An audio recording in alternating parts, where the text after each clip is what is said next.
আসসালামু আলাইকুম। I news বাংলার আন্তর্জাতিক সংবাদে স্বাগতম।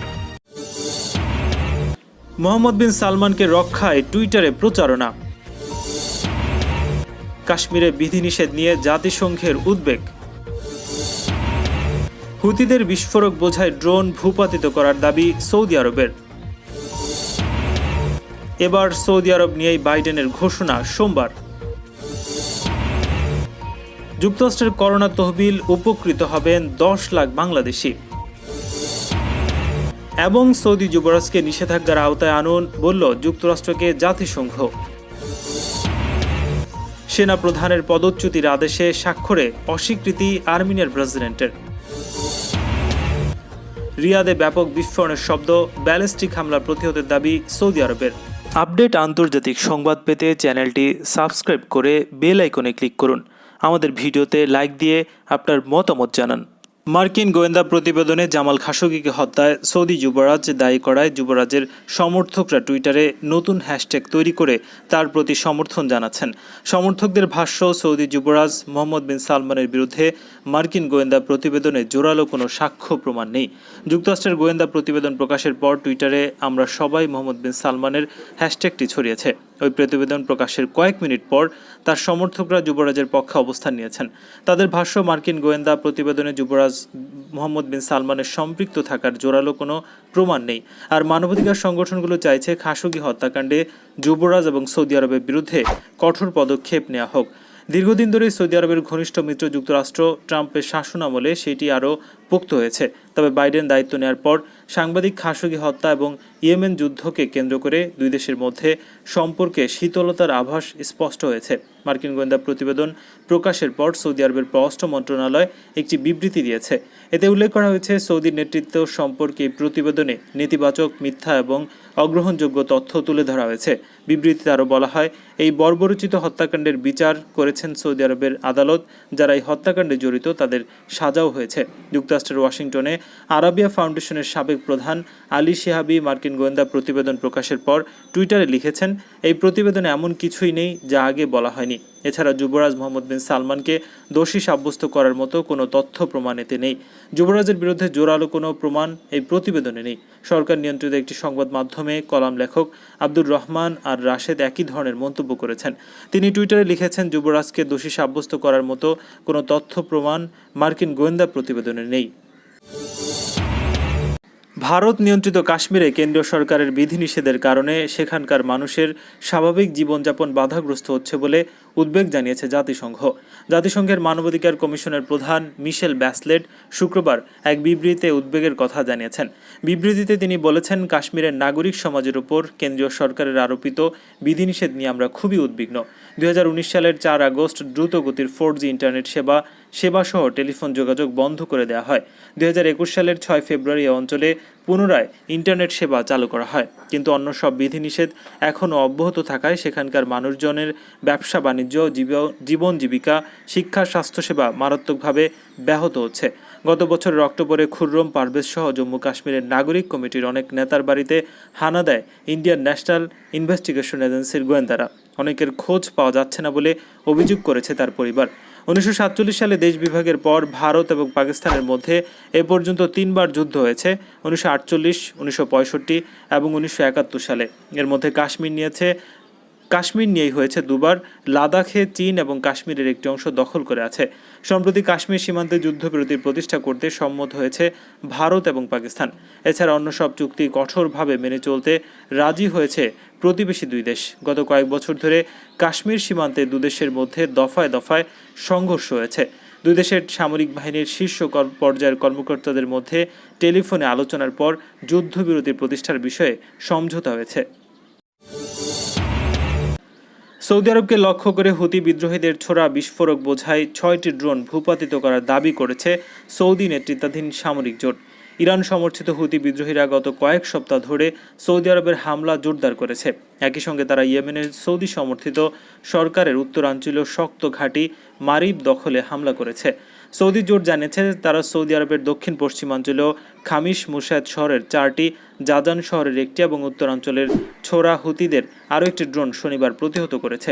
এছাড়া গত শুক্রবার খামিস মুশায়েদ শহরের চালানো একটি ব্যালিস্টিক ক্ষেপণাস্ত্র হামলাও প্রতিরোধ করেছে সৌদি সামরিক জোট। তাৎক্ষণিকভাবে হুতিরা এসব হামলার দায় স্বীকার করেনি, তবে রাজধানী রিয়াদকে লক্ষ্য করে তারা প্রায় ক্ষেপণাস্ত্র এবং ড্রোন হামলা করে থাকে। ক্ষেপণাস্ত্র প্রতিহত করার ফুটেজ রাষ্ট্রীয় টেলিভিশন প্রচার করেছে সৌদি আরব। মার্কিন প্রেসিডেন্ট জো বাইডেন বলেছেন তার প্রশাসন সৌদি আরবকে নিয়ে সোমবার একটি ঘোষণা দিতে যাচ্ছে। শনিবার তিনি একথা জানিয়েছেন। সৌদি যুবরাজ মোহাম্মদ বিন সালমানের সাংবাদিক জামাল খাশোগিকে হত্যা করা হয় এমন মার্কিন গোয়েন্দা প্রতিবেদন প্রকাশের পর একথা জানালেন তিনি। খাশোগি হত্যাকাণ্ড নিয়ে প্রতিবেদন প্রকাশের পর সমালোচনার মুখে রয়েছেন বাইডেন প্রশাসন। বিশেষ করে মার্কিন সংবাদ মাধ্যম ওয়াশিংটন পোস্টের সম্পাদকীয়তে সৌদি যুবরাজের বিরুদ্ধে কঠোর পদক্ষেপ না নেওয়ার কারণে ক্ষোভ প্রকাশ করা হয়। সৌদি আরবের ডি ফ্যাক্টো শাসক যুবরাজকে শাস্তি দেওয়ার বিষয়ে জানতে চাইলে বাইডেন বলেন, সৌদি আরবের সঙ্গে সাধারণভাবে যা করতে যাচ্ছি সে বিষয়ে সোমবার একটি ঘোষণা দেওয়া হবে। তবে এই ঘোষণার বিস্তারিত কিছু জানাননি মার্কিন প্রেসিডেন্ট। তবে হোয়াইট হাউসের এক কর্মকর্তা ইঙ্গিত দিয়েছেন গুরুত্বপূর্ণ কোনো পদক্ষেপের প্রত্যাশা করা হচ্ছে না। ওই কর্মকর্তা বলেন, শুক্রবার প্রশাসন একগুচ্ছ নতুন পদক্ষেপ নিয়েছে। প্রেসিডেন্ট সোমবারের যে ঘোষণার কথা বলেছেন তাতে পররাষ্ট্র মন্ত্রণালয় এসব পদক্ষেপের বিস্তারিত তুলে ধরতে পারে। 2018 সালের অক্টোবরে তুরস্কের ইস্তাম্বুলের সৌদি কনসুলেটে নির্মমভাবে খুন হন সাংবাদিক জামাল খাশোগি। তার মরদেহ টুকরো টুকরো করে ফেলা হয়। তিনি সৌদির যুবরাজ মোহাম্মদ বিন সালমানের কট্টর সমালোচক ছিলেন। শুরু থেকে হত্যার নির্দেশদাতা হিসেবে মোহাম্মদ বিন সালমানকে সন্দেহ করা হচ্ছে। করোনা মহামারী মোকাবেলায় অবশেষে মার্কিন প্রেসিডেন্ট জো বাইডেনের $1.9 ট্রিলিয়ন করোনা তহবিল বিল পাশ হয়েছে। স্থানীয় সময় শনিবার সকালে করোনা রিলিফ এ বিলটি দেশটির নিম্নকক্ষ হাউস অব রিপ্রেজেন্টেটিভে পাশ হয়েছে। এ বিলের ফলে কমপক্ষে 10 লাখ বাংলাদেশি, আমেরিকান সহ 8.5 কোটি মার্কিন নাগরিক উপকৃত হবেন বলে মনে করা হচ্ছে। পরবর্তী সময় বিলে যুক্তরাষ্ট্রের অবস্থান আরও দৃঢ় হবে বলে আশা প্রকাশ করেছেন প্রেসিডেন্ট জো বাইডেন।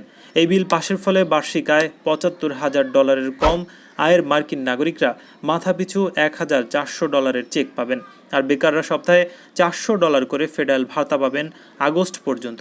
শনিবার মার্কিন নিম্নকক্ষে 219/212 ভোটে পাশ হওয়া এ বিলে রিপাবলিকানদের সঙ্গে ডেমোক্রেটিক পার্টির 2 কংগ্রেসম্যানও ভোট দিয়েছেন। ফেডারেল ন্যূনতম মজুরি প্রতি ঘন্টা $7.25 নির্ধারণ করা হয় 2007 সালে। এরপর বাড়ানো হয়নি। এই অবস্থায় নিউ ইয়র্ক, ক্যালিফোর্নিয়া সহ বিভিন্ন স্টেটের 25টিরও অধিক সিটি এবং স্টেট তার ন্যূনতম মজুরি ঘন্টা বাড়িয়েছে। আর্মেনিয়ার প্রেসিডেন্ট আর্মেন সার্কাসিয়ান দেশটির সামরিক বাহিনীর প্রধানকে পদচ্যুত করায় প্রধানমন্ত্রীর আদেশে স্বাক্ষর করতে অস্বীকৃতি জানিয়েছেন। শনিবার প্রেসিডেন্টের দফতর থেকে প্রকাশিত এক বিবৃতিতে একথা জানানো হয়েছে। আর্মেনিয়ার চলমান রাজনৈতিক সংকট এর ফলে আরও গভীর হয়েছে। এর আগে বৃহস্পতিবার আর্মেনিয়ার প্রধানমন্ত্রী নিকোল পাশিনিয়ানকে এক বিবৃতিতে দেশটির সামরিক বাহিনীর প্রধান জেনারেল অনিক গাসপারিয়ান পদত্যাগের আহ্বান জানানোর পর অভ্যুত্থান চেষ্টার অভিযোগে তাকে পদচ্যুত করেন প্রধানমন্ত্রী। গত বছরের নভেম্বরে আজারবাইজান এবং আর্মেনিয়ার মধ্যে শান্তি চুক্তির পর থেকেই দেশজুড়ে বিরোধিতা এবং বিক্ষোভের মুখোমুখি হয়েছেন নিকোল পাশিনিয়ান। যুদ্ধে আর্মেনিয়ার বিপর্যয়ের জন্য দায়ী করে বিরোধীরা পাশিনিয়ানের পদত্যাগের দাবি জানিয়ে আসছে। পাশিনিয়ানের পদত্যাগের দাবি জোরদার হওয়ার পরিপ্রেক্ষিতে সামরিক বাহিনী প্রধানমন্ত্রীকে পদত্যাগের আহ্বান জানায়। শনিবার আর্মেনিয়ার প্রেসিডেন্টের দফতর থেকে প্রকাশিত বিবৃতিতে বলা হয়, রাজনৈতিক সংকট ঘন ঘন ব্যক্তির পরিবর্তনের মাধ্যমে সমাধান হতে পারে না। এতে বলা হয়েছে, প্রজাতন্ত্রের প্রেসিডেন্ট তার সাংবিধানিক ক্ষমতার কাঠামোর মধ্যে আদেশের খসড়া তার আপত্তি সহ ফেরত দিয়েছেন। এদিকে নিকোল পাশিনিয়ান জানিয়েছেন গাসপারিয়ানের পদচ্যুতির জন্য আবার দাবি উপস্থাপন করবেন।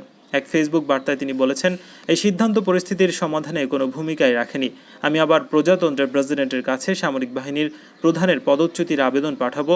আশা করব প্রতিষ্ঠিত প্রক্রিয়া অনুসারে তাতে স্বাক্ষর করা হবে। পাশিনিয়ানের পদত্যাগের দাবি আর্মেনিয়ায় দিন দিন জোরদার হচ্ছে। শনিবার তৃতীয় দিনের মতো প্রায় 5,000 বিক্ষোভকারী জাতীয় পতাকা হাতে রাজধানী ইয়েরেভানে দেশটির পার্লামেন্টের সামনে অবস্থান নেয়। পাশিনিয়ানের পদত্যাগের দাবিতে স্লোগান দেয়। কিছু বিক্ষোভকারী ক্যাম্প করে সেখানে অবস্থান নেয়। সৌদি আরবের রাজধানী রিয়াদের আকাশে শনিবার রাতে তীব্র আলোর ঝলকানির সঙ্গে একাধিক বিস্ফোরণের শব্দ শোনা গেছে। সৌদি নেতৃত্বাধীন সামরিক জোটের পক্ষ থেকে বলা হয়েছে, ইয়েমেনের হুতি বিদ্রোহীদের চালানো ব্যালিস্টিক ক্ষেপণাস্ত্র হামলা প্রতিহত করায় এসব বিস্ফোরণের শব্দ শোনা গেছে। জোটের মুখপাত্র জানিয়েছেন, রিয়াদ ছাড়াও জিজান প্রদেশে 3টি দক্ষিণ পশ্চিমাঞ্চলীয় শহর মুসাহিদ লক্ষ্য করে একটি ড্রোন হামলা চালানোর চেষ্টা করা হলেও তা প্রতিহত করা হয়েছে। কাতার ভিত্তিক সংবাদ মাধ্যম আল জাজিরার প্রতিবেদনে তথ্য জানা গেছে। 2014 সালে আন্তর্জাতিকভাবে স্বীকৃত প্রেসিডেন্ট মনসুর হাদিকে উৎখাত করে রাজধানী সানার দখল নেয় ইরান সমর্থিত হুতি বিদ্রোহীরা। রিয়াদে নির্বাসিত হাদিকে আবারও ক্ষমতায় বসাতে ইয়েমেনে হামলা শুরু করে সৌদি আরব এবং সংযুক্ত আরব আমিরাত, কয়েকটি পশ্চিমা দেশের জোট।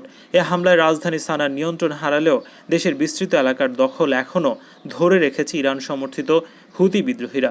শনিবার রাতে রাজধানী রিয়াদ ছাড়াও কয়েকটি স্থানে হামলার প্রতিহতের দাবি করলেও সৌদি জোটের পক্ষ থেকে কোনো হতাহতের কথা জানানো হয়নি। সৌদি আরবের রাষ্ট্রীয় টেলিভিশন আল আকবরিয়ার খবরে বলা হয়েছে, ক্ষেপণাস্ত্রের টুকরো টুকরো অংশ রিয়াদের বিভিন্ন এলাকায় ছড়িয়ে পড়েছে। এতে অন্তত একটি বাড়ি ক্ষতিগ্রস্ত হয়েছে। তবে এই হামলা নিয়ে তাৎক্ষণিকভাবে কোনো মন্তব্য করেনি হুতি বিদ্রোহীরা। এমন এক সময় হামলার ঘটনা ঘটল যখন রিয়াদের বাইরে অনুষ্ঠিত হচ্ছে ফর্মুলা ই চ্যাম্পিয়নশিপ। রাষ্ট্রীয় সংবাদ মাধ্যমের খবরে বলা হয়েছে, ওই আয়োজনে উপস্থিত ছিলেন যুবরাজ মোহাম্মদ বিন সালমান।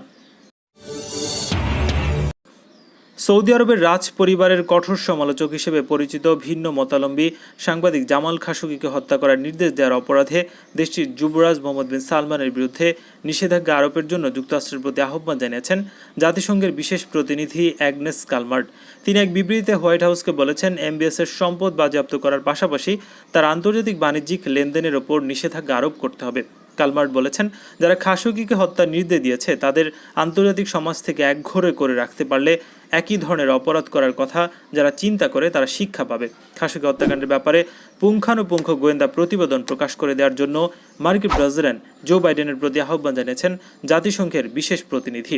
সৌদি আরবের ক্ষমতাধর যুবরাজ মোহাম্মদ বিন সালমান ব্যক্তিগতভাবে সেদেশের ভিন্ন মতাবলম্বী সাংবাদিক জামাল খাশোগিকে হত্যা করার নির্দেশ দিয়েছিলেন বলে প্রকাশিত মার্কিন গোয়েন্দা প্রতিবেদনে জানা গেছে। 2018 সালে তৈরি করা মার্কিন সরকারের গোয়েন্দা প্রতিবেদনটি সাবেক মার্কিন প্রেসিডেন্ট ডোনাল্ড ট্রাম্প ধামাচাপা দিয়ে রাখলেও বর্তমান প্রেসিডেন্ট জো বাইডেন তা প্রকাশ করে দিয়েছেন। প্রতিবেদনে বলা হয়েছে, মোহাম্মদ বিন সালমান এমন একটি পরিকল্পনা অনুমোদন করেছিলেন যাতে সৌদি নিরাপত্তা বাহিনীকে নির্দেশ দেওয়া হয়েছিল যে খাশোগিকে ধরে আনতে অথবা হত্যা করতে হবে।